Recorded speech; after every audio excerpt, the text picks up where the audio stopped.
After Ranger Slayer entered the grid along with Lord Draken and then had their battle, she now finds herself alone searching for the Morphin Masters. The story begins with Ranger Slayer's narration, which talks about archery and gymnastics as both disciplines are about precision. While she is talking, we can see all the training she had with Lord Draken when they were both a team, and she narrates that in archery you have to practice a lot to be able to hit a small target. Then she talks about all the training she's had because she was a villain, and she can't miss because if that happens she can die. She also talks about the guardian angels, which save other people, and we can notice that she is referring to Kimberly and Tommy. We can also see the last moments of life of Lord Draken, who gave Ranger Slayer the white power coin, and now the mission is to search for the Morphin Masters to save the universe.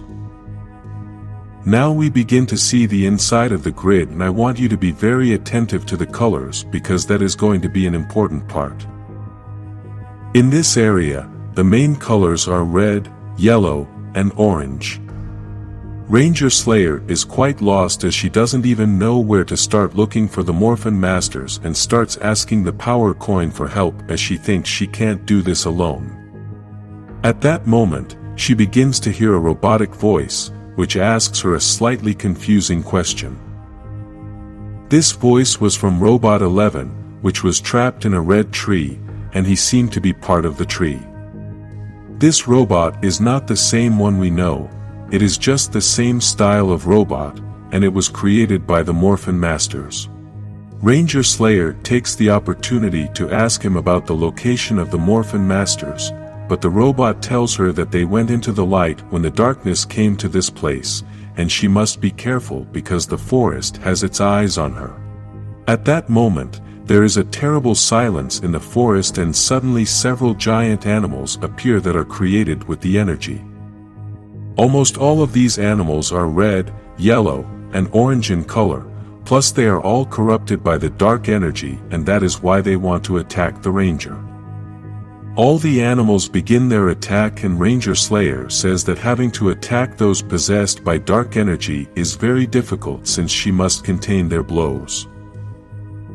She begins to escape, and although she feels that she is possibly straying from the right path to find the Morphin Masters, at that moment, she hears a voice that begins to give her instructions on the path she must follow. Ranger Slayer manages to free herself from the animals, and although they are still chasing her, the voice tells her that she must continue without stopping.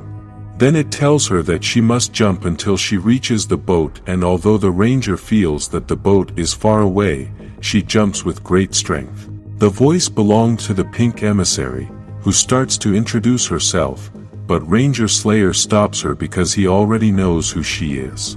We can notice in the conversation that Ranger Slayer does not treat the emissary very well. He even thinks that she could have helped her more and not just given her directions. The emissary tells her that this trip is only Ranger Slayer's, and she cannot interfere, she can only offer guidance. She also tells her that the Ranger Slayer must find and free the Morphin Masters so that they can cleanse the grid of the Dark Specter infection.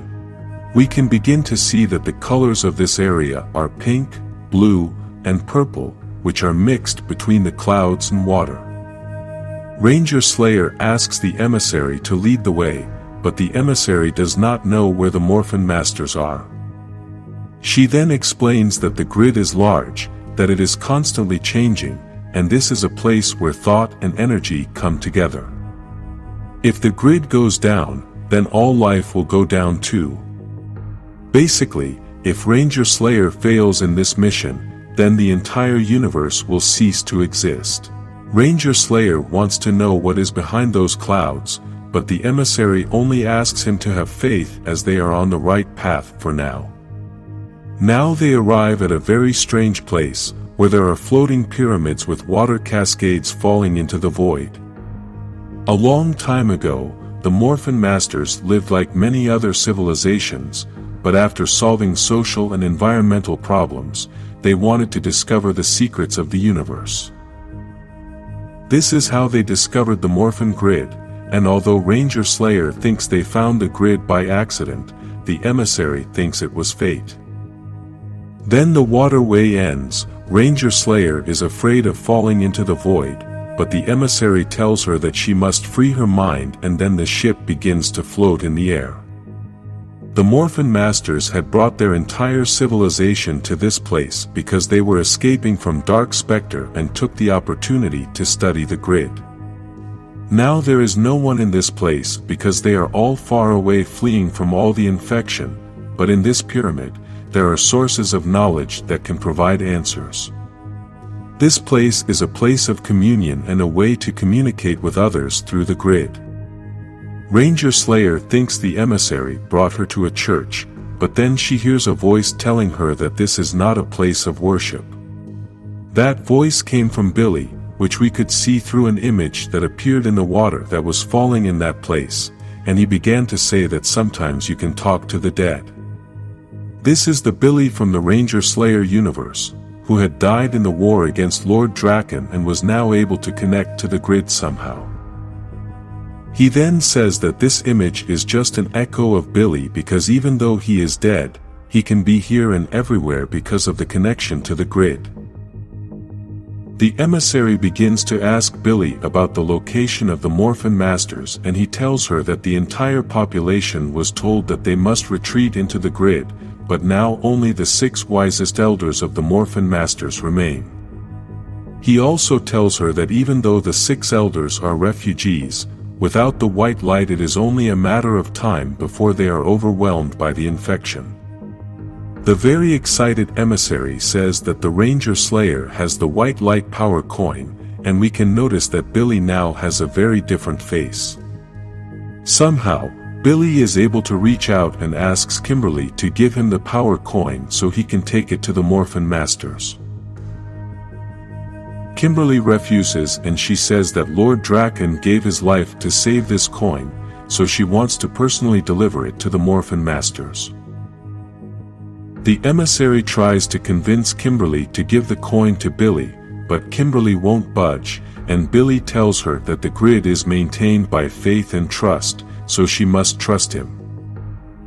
The Ranger Slayer says that in order for her to trust, then Billy must say what her favorite color is, and although the emissary thinks they don't have time for these games, Kimberly tells her that she is just being very careful. This is the turning point because, if Billy really is an echo of the real Billy, then this will be a very easy question to answer. Now we can see the reality. This was not Billy, this was the blue emissary who is also infected and starts attacking the Ranger Slayer to take away the white light power coin. Kimberly asks the pink emissary for help, but the blue emissary tells her that she is not going to get her hands dirty, and then both manage to escape from that place.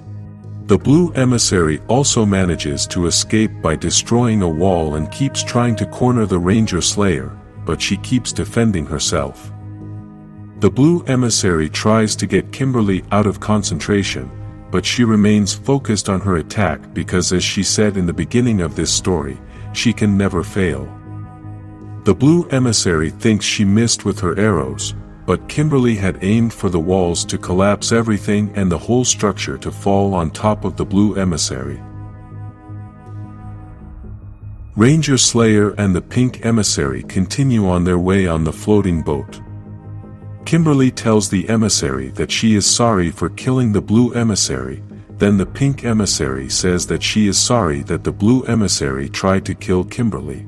Despite these apologies, Kimberly is very angry because she feels that the blue emissary did not help her, but the excuse the emissary uses is that she allowed Kimberly to stand up for herself to make her stronger.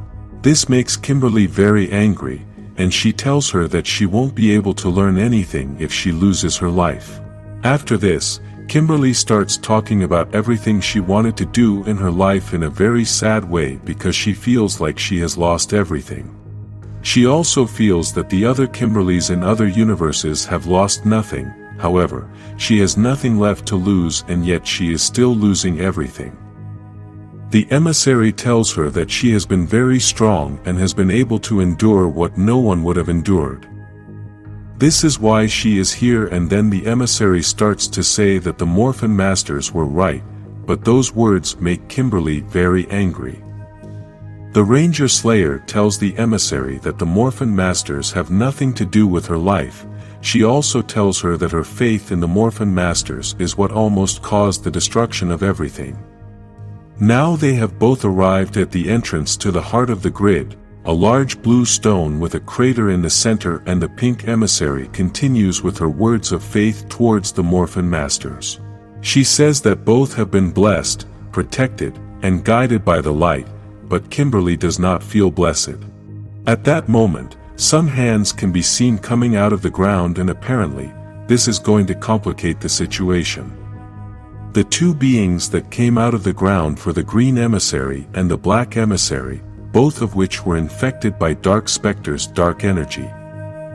They both begin to speak a joint message and ask Kimberly to hand over the white light power coin if she does not want to be destroyed.